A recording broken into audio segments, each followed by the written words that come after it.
welcome back, my hardy friends. Afternoon session, day 2. Look at you, you're fantastic. Huge thanks to our gold sponsor, Coca-Cola Europe Pacific Partners. We're just going to play a very, very short ident.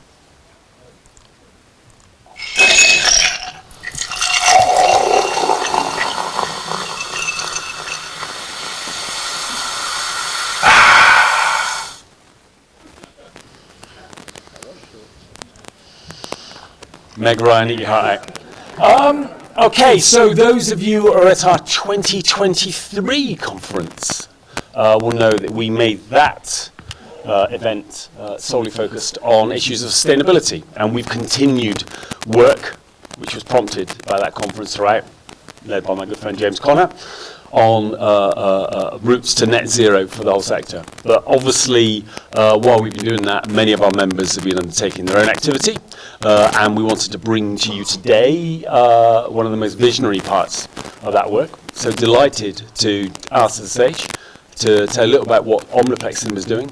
Paul Anderson. Paul.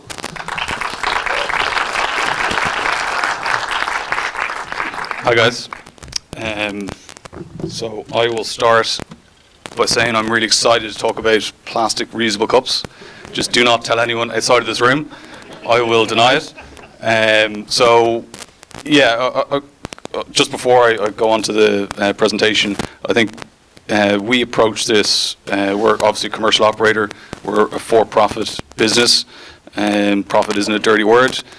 So we took it from a standpoint, can we, it's a good thing to do, can we make this cost-saving, cost-benefit to the company? So just, it's kind of an arc of a story of all of our sustainable packaging. So I'll start here. So this is our reusable cup program.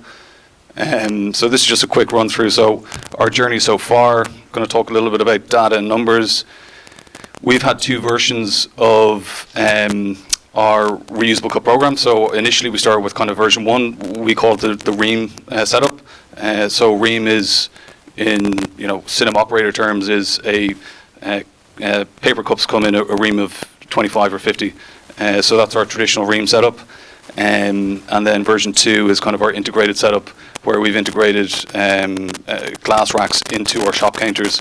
Version 2 is very much for new sites, maybe renovations, something to look at, and what we're actively going to do going forward. Then we're going to talk a little bit about equipment and setup costs. We also have, a video in between that, which we communicate to customers, and then the economics and ROI, which should be interesting to operators. This is very much, cinema operator focused. So I think that should be of interest to cinema operators. Anyone who's thinking about doing this from an operational point of view, anyone outside of cinema operators. Phil mentioned it yesterday. Death by PowerPoint. You may suffer from this because it's going to be pretty heavy on the PowerPoint side. Key push factor for us is, we were kind of pushed into doing this in Republic of Ireland. There was the Circular Economy Act in 2022. At that time, there was a lot of, to-ing and fro-ing about single-use paper cups and single-use packaging and so on and so forth. It was, they kind of ended up separated into paper cups, sit in, paper cups, hot paper cups, take away, cold paper cups, sit in, cold paper cups, take away. So it was a bit of a mess, but, worst case scenario at that time, it was looking at, they were suggesting a 25 cent per cup levy on paper cups. They didn't define where that was going to fall. They ended up not doing it for cold sit-in, which cinema fell into, which is good for us. But at that time, it was a major concern, because that's going to elevate costs substantially. We worked it out; it was going to cost about €340,000 in additional, cost to us on an annual basis. So it was a big issue. The media lovingly called it the latte levy. From a media point of view, which is kind of humorous. Moving on, recently Scotland now have the Circular Economy Bill, similar situation, which is coming into play, I think, towards the end of this year, James, next year. And that's looking like 25p levy on all single-use paper cups. So the overall objective was, from government standpoint, from regulation, was eliminating disposable cups, which is, a good idea, but it is very complicated from a multiplex side, and something we struggled with at the time. We're even talking about a deposit and return scheme where you pay, €2 for a plastic cup and you get it back, and that would have been a nightmare from an operational point of view. So once we kind of collect all that data from a regulation point of view, we do kind of 6 monthly research. So we send out, from an external company, send it out to 1,000 individuals all online. So 1,000 individuals in Ireland and about 500 in Northern Ireland. So just some interesting data, and we started asking questions about reuse, like, is this something customers want? So we found from that research, like, we were actually concerned at that time that if we went down a reusable cup program, that customers may be put off buying products. So they're so used to buying in a paper cup that would they have concerns around the cup being dirty or whatever, because it's just so different for a multiplex operator. So 41% of customers were interested in reusable cups, which is higher than we were expecting. That was either keep cups or on-site reusables. Only 10% were not interested in sustainability and would prefer a single-use cup. So that was lower than we were expecting. We thought that was going to be much higher. And then the balance, 49%, had no preference. So they didn't mind, but they also maybe wanted a can or a bottle or whatnot. So that kind of brought us to the conclusion that it was the right move, right thing to do. So we kind of went on this journey. So the basics, so like this is a very kind of government-led, customer-facing point of view, and it's very basic. I'm just stripping this right back. So the intention is reduce, reuse, recycle. So can you reduce your consumption? That's obviously going to create less waste. Can you reuse what you're consuming, or can you recycle what you're consuming? So for us, reduce was just not an option. Again, we're a commercial business. We're not going to actually cut off what we're selling to customers. So that just wasn't an option. So we're going to work with two options, which is reuse and recycle. So a bit of the data here. So in 2019, we sold just under 6 million packaging units. So that's paper cups, popcorn bags, sweet bags, everything. So just under 6 million units. Remarkably, nearly 60% of that is non-recyclable. And I'll talk a bit more about it. Only 40% is actually recyclable. So that's our kind of starting point in 2019. So in current day, well, last year, 2024, we kind of flipped that on its head. So what's that? 42% is now compostable. So we went on down the compostable route for all of our packaging. So all of our packaging, branded packaging, is now compostable. You can see that small sliver there of reusable is 1.1%. So we've kind of started this journey. So as I said, it is a journey. Recyclable is 3.2, and non-recyclable is just over 50%. And that's with an increase in packaging units. So we're just under 7 billion packaging units. So that's just a repeat here. So that's 2019, 2024, kind of midpoint. And I suppose in 5 years' time, this is kind of where we want to get to. So we want to kind of, again, take that even further. We want to convert all of our Coke products, so paper cups, into reusable packaging. So that's reusable cups. So that's nearly 40%. And then 51% compostable and non-recyclable, 6.5%, and recyclable 3.2. So that's nearly 90% reduction non-recyclable. That's the goal anyway. So our internal challenge, we've got departments within our company. So our supply chain, procurement, key department for us, marketing and operations. The goal was, can we make sustainable packaging either cost neutral or cost saving? Okay, so that's the challenge. And the classic plastic nacho tray was an issue for us. So that was our first to tackle. So we just went compostable. And since then, we have removed 672,000 plastic nacho trays from circulation. So that's gone all to compostable. That's all of our compostable packaging. Okay, and then in 2024, we consumed 2.6 million paper cups. we're making an estimate, the industry in the UK and Ireland, consuming somewhere between 38 million to 42 million paper cups. So it's a significant amount of paper cups. So we've just extrapolated that data out from the emissions from the industry as to what we see on our strike rates. So our reasons for going reusable. So sourcing paper cup alternatives was an ongoing issue for us. Why are paper cups kind of the target here? Well, the PE lining is difficult, if not impossible, to recycle. Why is that? Because it's the waste separation. So they can't separate. It's very difficult to separate that plastic lining from a paper cup. So they're non-recyclable, unfortunately. And that's about 40% of our packaging units is paper cups. PLA, plant-based alternatives, lining was cost prohibitive. So obviously you need a cup that will last kind of 2 hours to 3 hours in a movie. And finding one was actually quite difficult, and if the ones we did find were extremely expensive.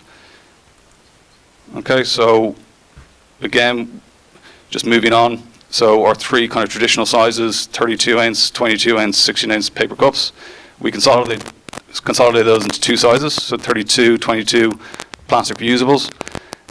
16 ounce, the small size, only represented about 2.3% of our cup sales. So again, didn't make a big impact, on our overall spend or consumers, because it's a very small portion of our sales. Okay, the paper cup flowchart. Okay, I know. I did say death by PowerPoint. So paper cups. So this is a very basic flowchart. So where does the paper cup start? Starts in the shop. It's filled with products. That's given to the customer. Customer takes that to the screen. The customer leaves it in the screen, and our staff go and clean that screen, put it in the waste. So very basically, that's the flow of a paper cup. Okay, and version 1, a traditional ream setup. So we go from shop to screen. We bypass waste, so it goes into the wash up. It's dried, okay. Then it's boxed. Then it goes back to the shop, okay. So there's kind of 5 steps in there.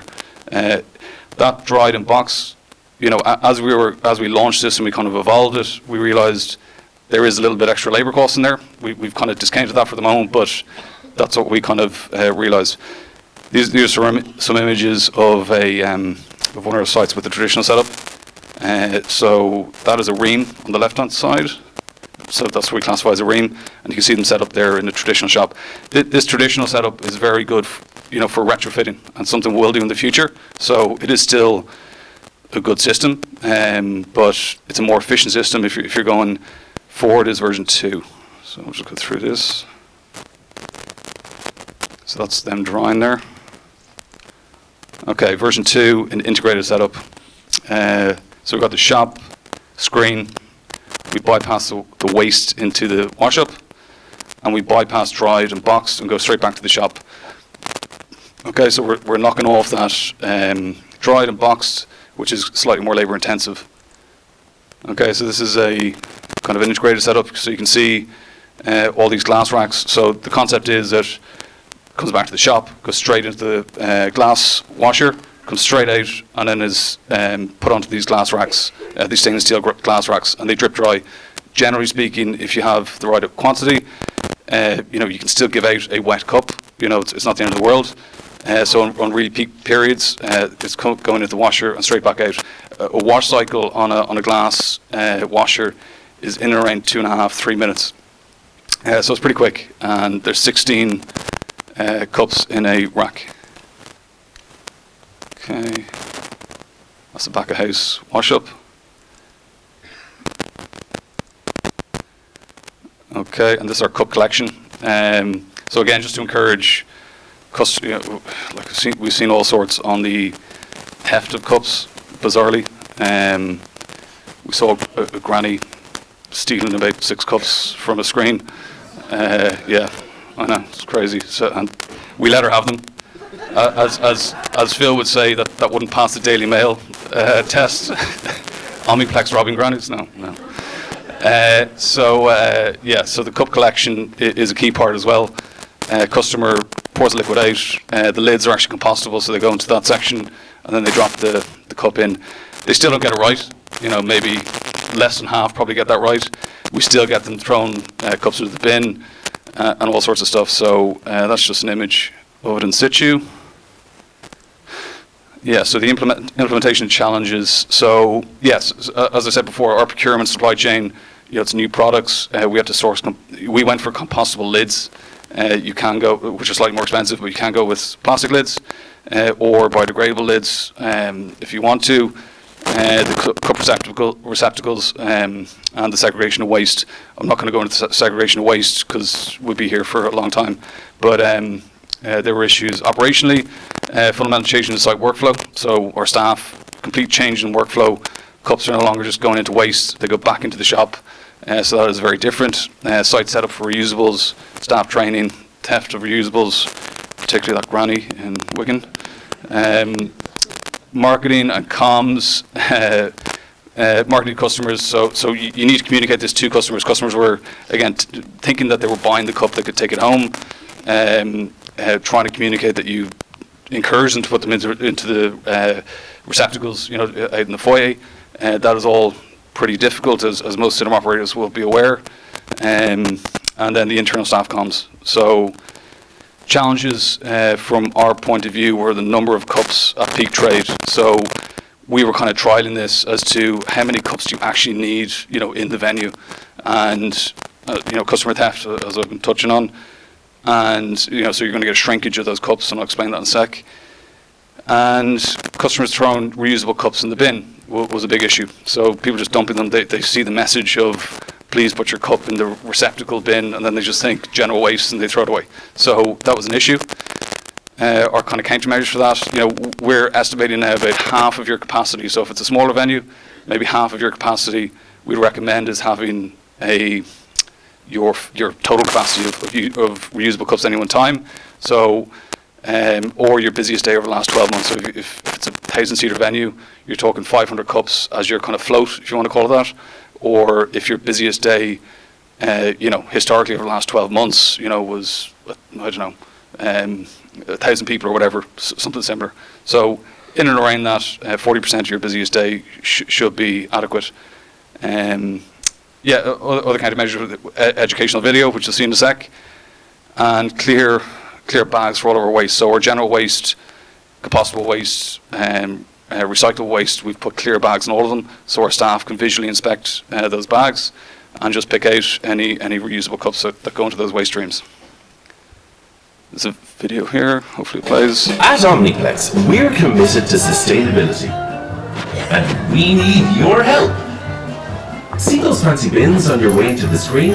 They're not just for show, For example, we've a dedicated section just for disposing your drinks.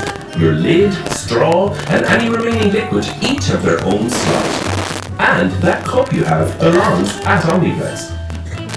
So, please stack it neatly in our cup receptacles. Did you know that all of the Omniplex branded paper packaging is fully compostable? Well, now you do. So, make sure it goes in the compost bin. Yep, food and all. For those of you with empty plastic bottles of water or fruit juice and empty ice cream tubs, they go into the recycle bin. And finally, those sweet wrappers and sweet bags, they belong in the shadowland known as the general waste bin, along with any other non-sustainable materials you might have. By following these easy steps, you can help us reduce waste. Remember, sustainability starts with all of us. Just try not to forget all of that throughout the next 90 minutes or so. Enjoy the show!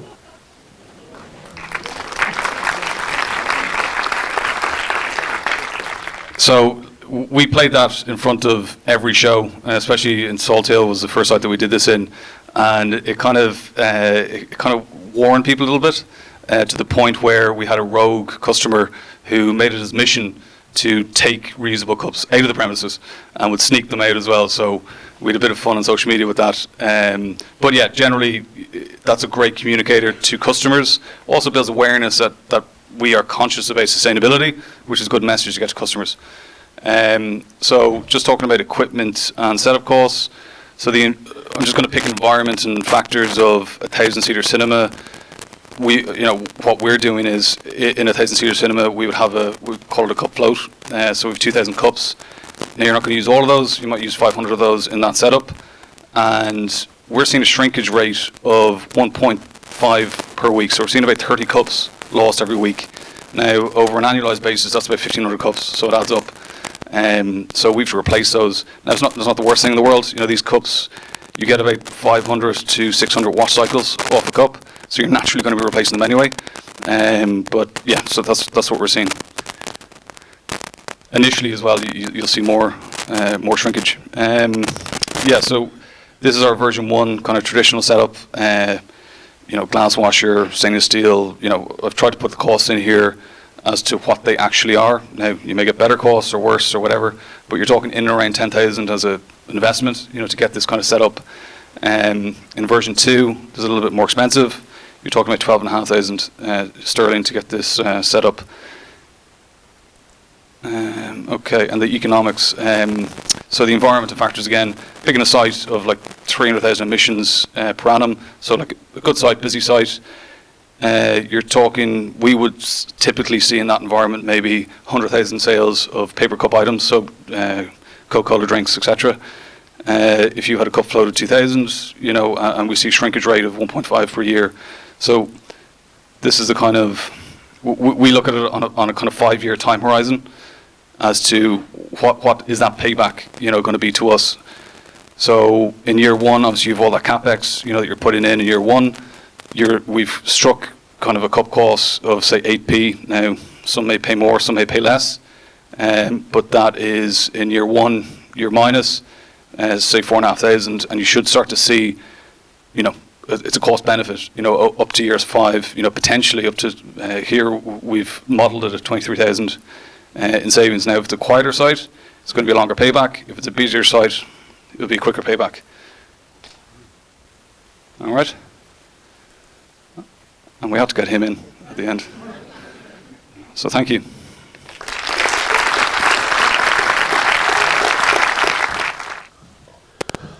Thanks, Paul. If it makes you feel better about yourself, we've had loads of questions on the Slido about reusable cups, which we'll send on to you, and you can answer, and we'll share with people about how do you actually get rid of compostable cups when there are no outlets for them. Do you use this for alcohol? A whole range of questions. So we'll share that with Paul. He'll answer. We'll share it with everyone. Thank you.